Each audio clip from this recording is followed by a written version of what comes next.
So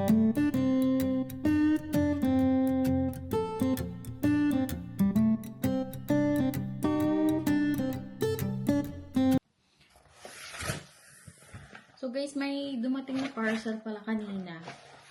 So i-open natin to kasi alam ko ito yung pina-order ko kay Mister. So medyo mabigat siya kasi nga liquid to. So buksan natin.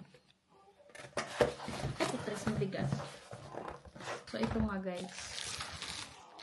So i-check ako sa inyo guys mamaya kung bakit ako nagpo-order nito. Kasi sabi ko kay Mister, order niya ako niyan. Pero hindi naman totally yan. And then, tumingin lang siya, nalimutan niyang orderin. Sabi ko kanong isang araw, na-order mo ba yung pinaka-order ko? Hindi pa daw. So, nagalit na ako. Kaya ura-urada, umorder siya kahapon and then dumating ngayon. So, ganun lang kabilis dito sa Amazon pag nag-order. Pero hindi naman lahat ng parcel na ino-order is the next day, di-deliver na agad. So, may mga parcel din na ang tagal dumating. Marang mga 2 days, 3 days, yan. So, ito kapon niya to in-order. So, may importante kasi akong gagawin dito sa bahay dahil kailangan po talaga to at ako yung napaparanoid guys. Malulubat na yung aking camera. So, ayan.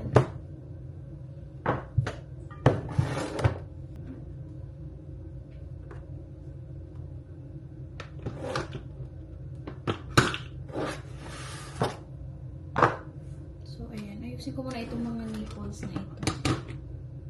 Dahil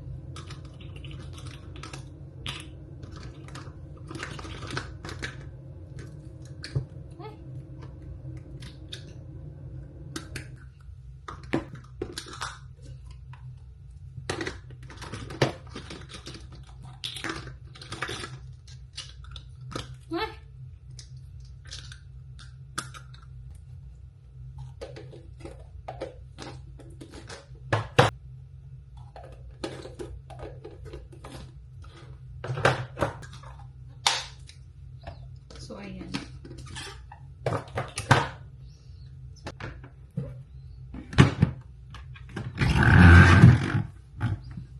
So, nag-ano na ako guys, nagsaing na ako. Kaya, feeling ko, ang lulutuin ko na lang for lunch ay enoki mushroom. So, ito, ipa-fry ko to kasi may nakita ako na video sa FB na pwede siyang gawing crispy. Kaya, itatry ko to. Mag-fry din siguro ako ng tinapa.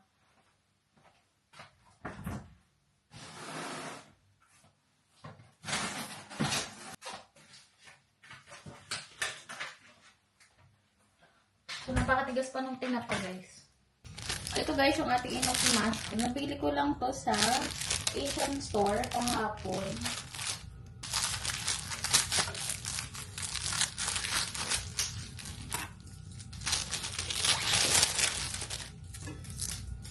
Slicein lang natin.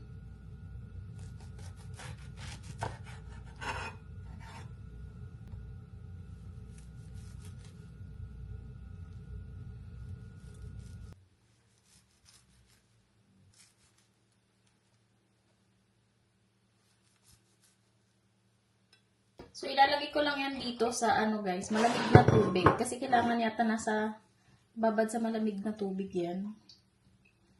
So, ayan.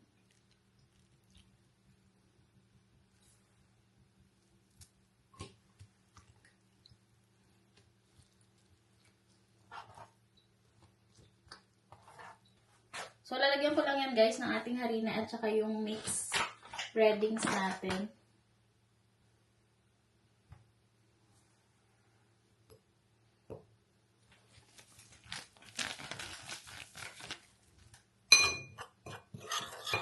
And then, konting water lang.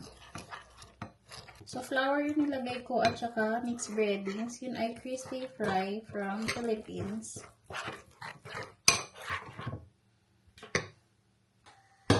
So, magpapainit lang ako dyan, guys, ng aking pagpiprituhan. And then, lagyan natin ng oil para siya ay uminit na.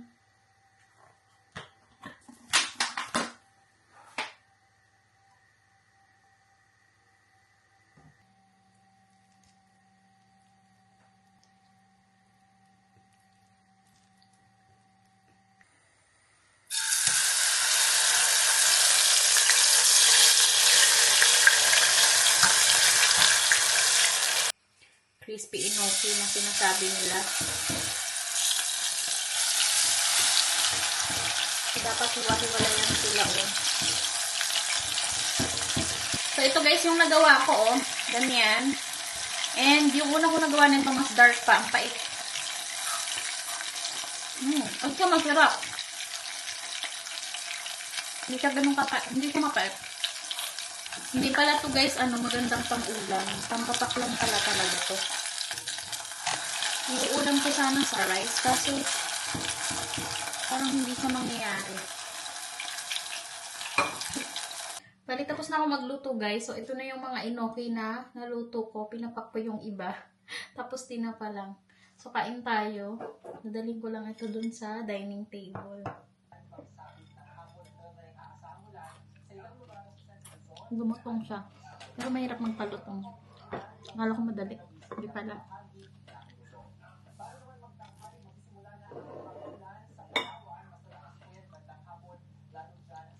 Makakot ng sikat ng araw.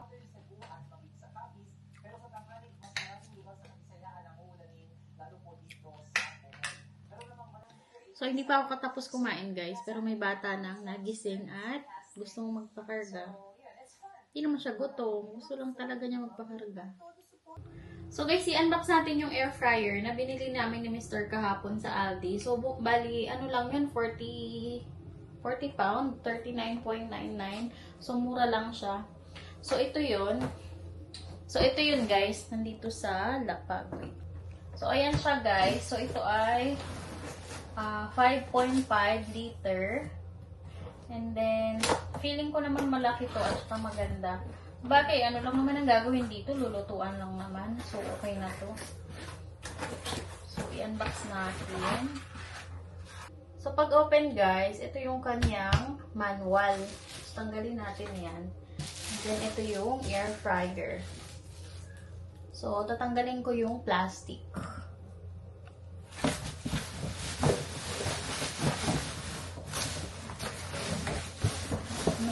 So, ayan na siya guys. And then, buksan natin. Uy, malaki pala to. So, malaki yan siya guys. Tapos,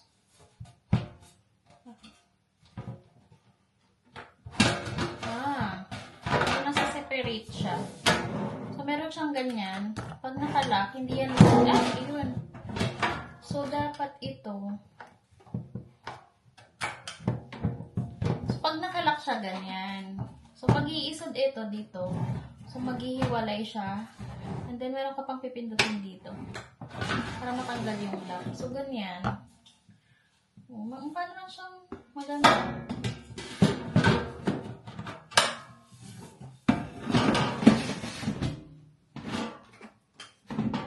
Ayan.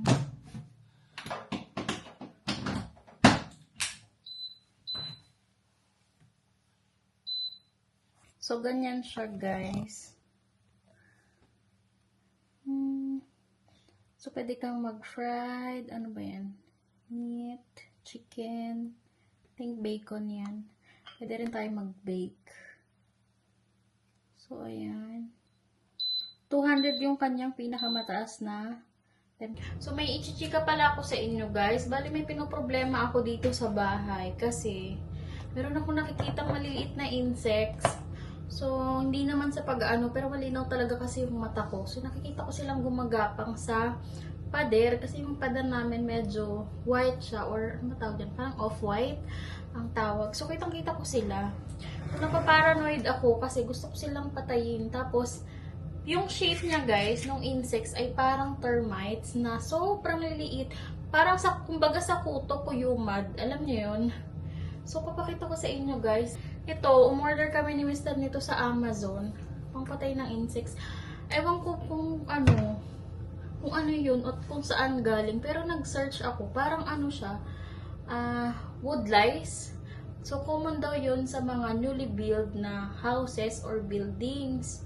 Kaya sabi ko kay Mr., diba dito sa UK, double walling siya. So, bricks, tapos parang may space, tapos bricks ulit. Sabi ko, baka kaya may mga lumalabas na ganun. So, nandun talaga siya sa loob ng mga walls. Tapos, siguro nakakakita ng mga cracks or butas. Dun sila naglalabas. Ang katulad sa mga socket, diba? So, pakita ko sa inyo, guys. Ako talaga yung napaparanoid. Although, nung sinearch ko, hindi naman siya nangangagat ng tao. Kaso, syempre, pag pumasok sa tenga, wag naman, diba?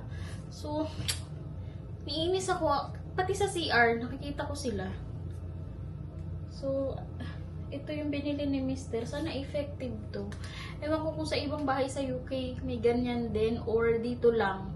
Kasi nga bago yung bahay. Tapos parang hindi pa siya totally cured yung bahay kasi wala pa siyang 1 year. So papakita ko sa inyo guys pala yung insects. So hahanap ako.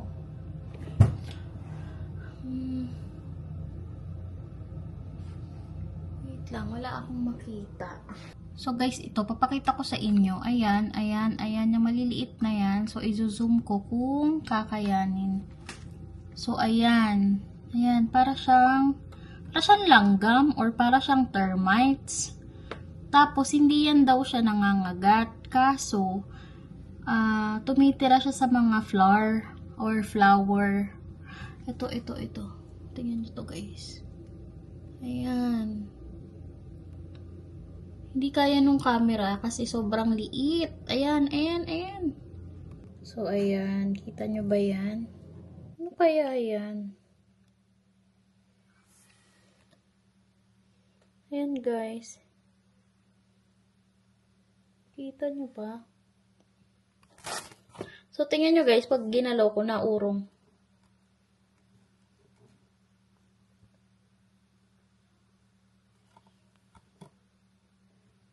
Para siyang langgam, pero hindi para siyang termites. More in mukha siyang termites. Ayan, yan siya yan. Ganyan ang itsura. Nahiya ka pa. Gagalaw yan. So, ngayon guys, gusto ko nang itry ito. Para matanggal nga yung mga peste, insects. So, nakalagay siya guys na ready to use na. Kaya, gagamitin na natin ito.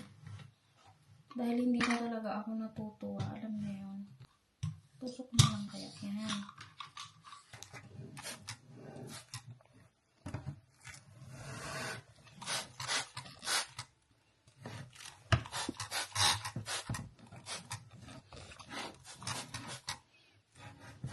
So, sana lang guys, mamatay sila. No? Kasi medyo mahal din itong binili ni Mr. na to. Ayan o.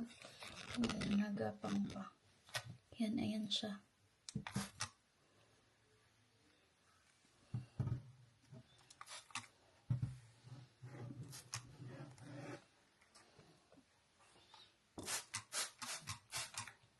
So, pagkatapos ko guys mag-spray, hindi ko alam kung napatay ko na yung mga insekto lahat. Pati sa taas nag-spray ako sa mga sulok-sulok just in case.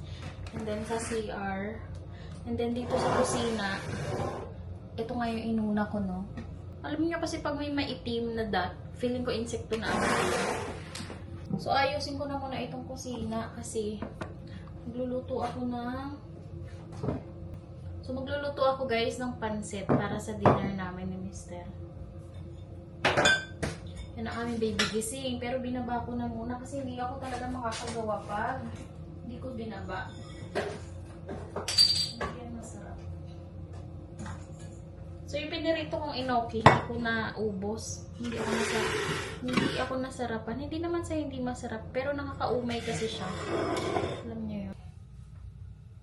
So guys, ngayon pa lang ako magluluto.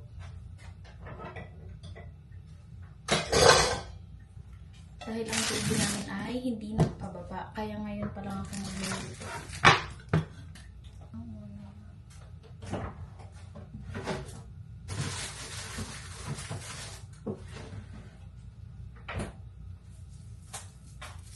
So, lutuin ko lang tong ating pansit for today's dinner. Napadami yung binabad kong bihon. Sabi ko na nga, dapat hindi ko lahat. Anyway, ito tupperware ko na lang yung iba.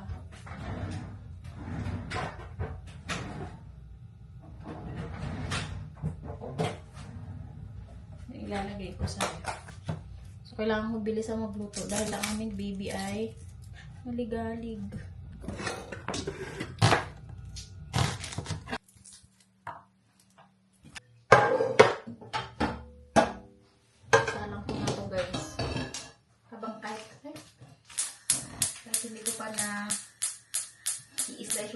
chicken.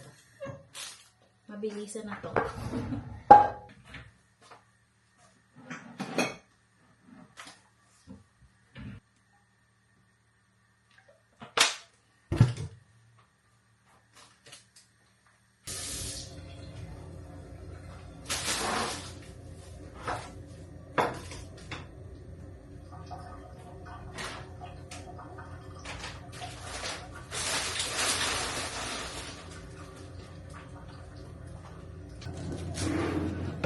Slicein na rin natin itong chicken na to. So,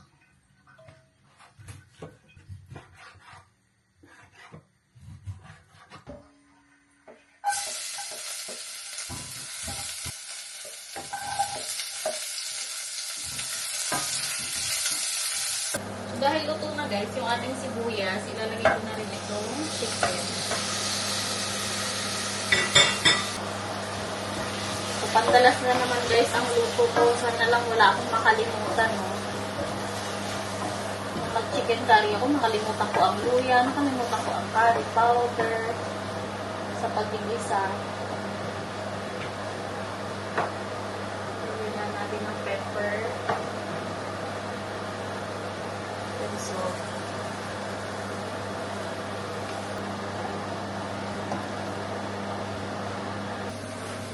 Nalagay ko na itong ating carrots.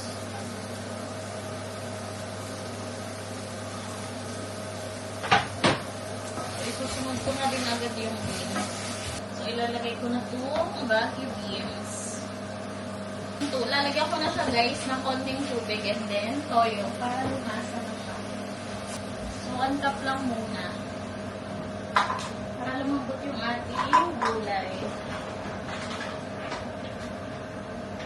Lalagyan ko na ng soy sauce, konti lang.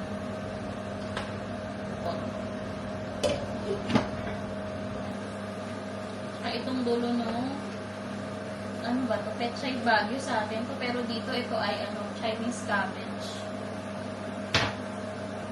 Palambutin ko lang yan ng kaunti. Lalagay ko na lahat ng gulay guys. Pati yung pansit. Maluto na to. Nakatulog na ulit ang aking baby. Kasi ang hirap. Laging pandalas. Lagi nyo maririnig yung reklamo ko may nagluluto. Ang hirap kasi talaga.